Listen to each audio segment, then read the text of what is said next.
Hey everyone, Harris O'Malley from NerdLove.com. So this week I have something really awesome to announce. It's something a lot of you have been asking for, and I'm really excited because I've been working on this for a while, so be sure to watch all the way to the end. Now, this week we are going to be talking about texting, and not just texting, but the stress that comes from knowing that you're being left unread by someone that you're into, and you're not entirely sure why.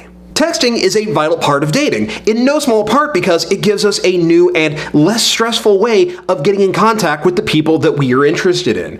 And let's be real here, a lot of us would rather crawl naked over broken glass than actually pick up the phone and call somebody. The great thing is that texting means that we no longer have to do that, and thanks to smartphones, the ways that we have of staying in contact with someone are almost infinite. We've got WhatsApp and Kik and Snapchat. We have Twitter DMs, Instagram DMs, Facebook Messenger, even plain old vanilla texting. But just because we now don't necessarily have to deal with the anxiety that comes from calling someone doesn't mean that we haven't found new and exciting ways to add stress and existential terror into trying to get a date. There was a point where, for about 5 minutes, texting was the salvation of every shy, awkward guy out there who wanted to get a girl's number and try to set up a date. I mean, come on, this is our element. We are used to talking with our thumbs like God intended and communicating through screens. We don't have people in front of us causing our brains to vapor lock while we're trying to think of something to say. When we text, we have time to think, to come up with what we're gonna say next. But then the reality sets in because as you're trying to set up a date with that sexy somebody, you get this. In fact, maybe this is happening to you a lot. You got somebody's number, or you connected on WhatsApp or Snapchat, maybe you slid into their DMs on Instagram, and at first it's all going well, the conversation is rolling, you're really connecting, but then you notice the replies are taking longer and longer to come, and they're getting shorter and shorter and shorter until finally you get the dreaded, okay. And then it's radio silence, and you're left wondering what the hell happened, and more importantly, why it keeps happening to you. And let's be real, that read receipt is just that extra little kiss of fuck you that adds insult to injury. You know that you got your text, they just don't want to respond. Here's what's going on. Things were going great until you made a really common mistake. Or possibly several. These are mistakes that a lot of guys make when they're texting someone they're interested in. You're doing really well until you commit one of these errors, and then all of a sudden, attraction goes up in smoke, you've snatched defeat from the jaws of victory, and now you're left with a pile of texts that are gonna go unread and unreturned. So, gentlemen, let us talk about the 5 most common texting mistakes that men make. Mistake number 1, you're boring. Gentlemen, some straight talk. There is one universal sin when it comes to dating, and that is boring the person that you are interested in. If you are getting radio silence or ghosted on the regular, it is probably because you are not giving the person you're texting a reason to want to stay in contact with you. Nobody out there wants to be stuck in a never-ending conversation with somebody who is about as exciting as dry toast. You need to be giving that special somebody a reason to want to keep talking with you. You want them to be excited when they see your name crop up in their notifications, not thinking, oh God, it's him again. You want to know how to know your conversations are boring the other person? It's very simple. They are peppered with these. Hey, sup? What's going on? How's your day going? Not much. You? These conversations are the anti-sex equation. You are talking just to talk, and as it turns out, you don't have anything to say. If you haven't been on a date yet, you do not want to text just to say hi. Now look, I get it. You're trying to build some comfort. You want them to be used to talking to you so that they feel secure and confident in opening up and sharing with you, and that's all to the good. But at this stage, you're not texting someone in order to have these long and deep, meaningful conversations. The goal of texting at this stage is to move towards getting a date. You're not texting just to text. You're trying to move the relationship forward, and right now, you are doing that. So when you're texting somebody just just to check in or to say hi, what you're doing is bleeding away emotional momentum until they get bored and decide to go out with someone who's actually interesting. So, no texting just to say hey. Not yet, anyway. When you do text someone, what you want to do is you want to engage their emotions. You want to make them smile, you want to make them laugh, or you want to make them curious. Your goal is to intrigue them and give them a reason to want to respond. So, instead of saying hey or what's up, you're going to say something that is going to trigger that interest. You're going to say something like, "You won't believe this crazy thing that happened to me today." Or, "You know what? I think I saw your evil twin." Or, "Until today, I didn't know that there was such a thing as seeing eye horses." These are all interesting. They tickle that part of your brain that makes you go, "I want to know more," and get them to respond. Share a meme that you know relates to something that they're into. Have some cute or funny pictures queued up and ready to go that you can send under the pretext of, "Hey, look what I just saw." You want to send them things that will get them to respond in a positive manner. This is known as the reward theory of attraction. The more that they enjoy hearing from you, instead of thinking, "Oh God, I'm about to get caught into a long conversation to nowhere," the more that they're going to want to spend time with you. This isn't the time for long, deep, meaningful conversations about life, the universe, and everything. These conversations are great, but the best time to have them is on a date, not over text. And nobody, not nobody, wants to go on a date with someone who's boring.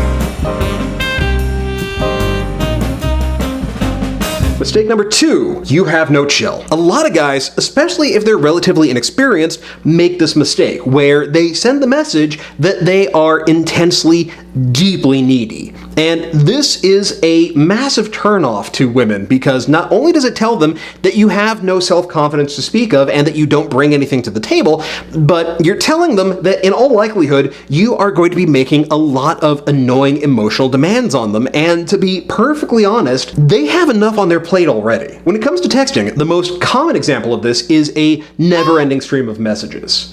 Maybe you've done this or maybe someone else has done this to you, but it is sending pointless text after pointless text to someone in an attempt to try to get their attention. Even when it's coming from someone that you're close to, this can be deeply annoying. But for a woman, when it's coming from a guy that she's only just met, it's usually a lot easier for her to just delete his number and forget that he ever existed. Here's the trick to avoiding over-texting somebody. Pay attention to the ratio. You want to keep track of how much blue there is to gray, or whatever colors your messaging app uses. What you want is to see that your conversations are roughly equal. They are putting in about as much effort as you are so that everything is to a one-to-one level. If you are starting to see that you are texting far more than they're replying, then the odds are that you are starting to come off as a little too needy, and what you need to do is dial it back a little bit. At the other end of the spectrum, you have the people who freak out if the person they're texting takes too long to respond, where too long is not instantaneously. In fact, every woman out there has dealt with a guy who thinks that taking, say, 45 seconds to respond to a text is entirely too long, and so he loses his goddamn monkey mind. And as a result, he either gets angry and aggressive and starts yelling, or he goes to the other extreme, assumes that she's mad at him, and now he's on his knees begging for her forgiveness. Listen, the beauty of text is that you don't have to respond right away, and honestly, most people understand that there are going to be times when you can't respond right then and there. They may be away from their phone, they may be occupied, they may be busy, they may be driving, they may be at a point where they have enough time to see that a text has come in, but not enough time to reply to it. And honestly, the same thing is going to apply for anybody that you text. There are 100 plausible reasons why she may not be able to respond to you right now, so the best thing you can do is just relax and figure that she'll get back to you when she can. If you haven't heard back in 24 hours, then you can start to worry. And just as a general rule of thumb, you get 2 unreturned messages in a row per day. That is to say, if you have sent 2 texts in a row, spaced out over time so she has time to respond, and she hasn't replied, you're done for the day, put down the phone, figure you'll talk to her tomorrow. But while we're on the subject of all of this, Mistake number 3. You don't know when to let the conversation go. Here's the thing about text conversations. Like in-person conversations, they have their own pace and rhythm and their own natural length. There comes a point in every conversation where you hit the wind down and you conclude and everybody goes off their own direction. The problem is when you get that one guy who refuses to admit that the conversation is coming to a close and they just keep talking. Now you're stuck in an increasingly awkward position where you want to just get up and walk away, but you also don't want to be rude and pull a Commander Shepard. I should go. I should go. I should go. I should go. This is as true of text conversations as it is of in-person ones. The difference is that in person, you actually can physically get up and leave. But when the conversation can follow you from device to device and you're constantly getting that stream of notifications letting you know that other person is still trying to get your attention, that's the sort of thing that makes a person start doing some attraction versus annoyance calculations. Now, the way that you avoid this is the same way that you avoid over-texting coming off as needy. You pay attention to the ratio. When you see that their texts are becoming shorter and shorter and taking longer to come in, this is generally a sign that you have reached the wind-down period of the conversation, and it's time to just let it go. Now, this doesn't necessarily mean that she's done talking with you, but it is at the very least a sign that something else is occupying her attention. So the best thing that you can do is just let the conversation fade, or even be the one to say, hey, cool, I gotta get back to work, and pick things up later. Don't worry about ending the conversation too soon. In texting, as within showbiz, it's better to leave them wanting more than it is to ride that conversation all the way to the ground and end up wearing out your welcome. Texting mistake number 4. You made it all about your dick. Hey, I get it. Smartphones are an awesome, convenient device for the delivery of plausibly deniable nudity. And sure, that cosplayer that you've been deep in the creep on Insta has been posting a lot of thirst traps lately, and you've been kinda hoping to see more. But the truth is, a lot of guys will jump the gun and throw their dick into the conversation before it's appropriate. And it's almost never appropriate. In fact, this is very much a losing move. This is a great way to climb on top of all the attraction you've built, douse the whole thing in gasoline, and light a match. This is why getting obviously horny with someone that you're texting, especially if you haven't even been on a first date yet, is a bad idea. Not only does it mean that you're not going to hear from them ever again, it's a great way of making sure that screenshots of your conversation are going to show up on Tumblr. And this also applies to dick pics, by the way. Sending someone a picture of your junk that they didn't specifically ask for is like a cat coming up and dropping a dead baby squirrel at your feet and expecting you to be pleased. Trust me, if she wants to see your dick, she'll ask for it. And if she does, then odds are she wants to see it as part of the whole you and not just dangling there by itself. Now, obviously, I'm not saying don't flirt. What I am saying is keep it low-key and playful and not a steady drumbeat of want some dick, want some dick. A little playful, fun flirting goes a long way, and it does way more for you than trying to tell someone about how you want to coat them with your man batter, or going on and on about how you're just such an expert at going down. Incidentally, nobody ever believes you when you say that.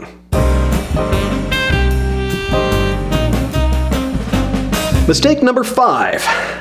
You never actually ask them out on a date. This is the other end of texting, where you have played it so safe and so polite that you never actually, got around to asking them out on a date. Now, maybe you were waiting for the right moment, maybe you wanted to be 110% sure they were gonna say yes, maybe you felt like they weren't quite there yet, so you were stalling for time. Regardless, you never made your move, and so any emotional momentum that you had has dissipated into a cloud of frustration, and while you weren't intending to, what you've done is you've sent the message that you're not interested, so she's gone to talk to someone who is. This is how a lot of guys end up in the friend zone, because their actions send the message that what they're looking for is friendship, not romance. Here's the thing, while you've been waiting for signs that they were gonna say yes, you missed the biggest sign of them all. The fact that she gave you her number and the two of you have been talking.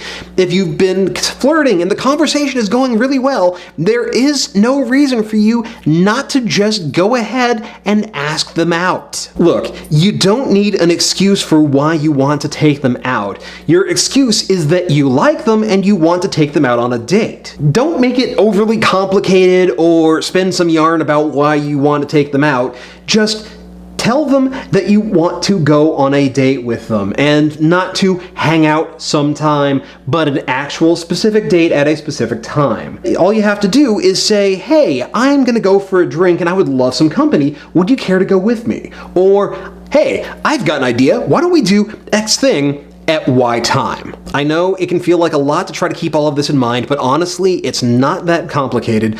You just need to be aware of these mistakes and know which ones that you're prone to making and learn how to avoid them. And when you do so, you're gonna find that you have far more success turning those texts into actual dates. Now, there's a lot more to texting for success than just not making mistakes, and that is why I am really excited to announce the launch of my new book, I Got Her Number, Now What? This is the guide to flirting via text and even over social media, Snapchat, DMs, you name it. I teach you how to get her number, when to text, even what to say, how you can stand out from all the other people who may want her attention, and also I'll answer a lot of really common questions that come up when it comes to flirting, whether it's via text or via social media. And I also cover a few more mistakes that guys make that didn't come up in this episode. The book is available for pre-order on Amazon, so check the links in the show notes below or hit that thingamajigger up there and get yourself a copy. And while you're there, maybe check out some of my other books. If you do me a huge favor and leave a review on Amazon and Goodreads. It's a huge help. Meanwhile, there is a lot to talk about when it comes to texting and flirting via text, and I'm going to do another episode about texting. So if you have questions or something you want to hear about when it comes to texting and flirting via text or flirting on social media, let me know. Share your question in the comments below or hit me up and send it to me at doc@drnerdlove.com with "for YouTube" in the subject header. If you enjoyed the video, then you know what to do. Hit that thumbs up. Let me know if you have been really enjoying the series. If you're finding that it's helping a lot, you're getting a lot out of it, and you want to consider supporting the channel, then consider becoming a patron at patreon.com/drnerdlove. Even $1 is a huge help, and I can't do this without the support of my patrons, so thank you all so very much. In the meantime, follow me on Twitter at @drnerdlove. Join the Facebook page at facebook.com/drnerdlove. And as always, hit my logo to subscribe, check out my other videos, and I will be back with you next time with more about love, sex, and dating. Later.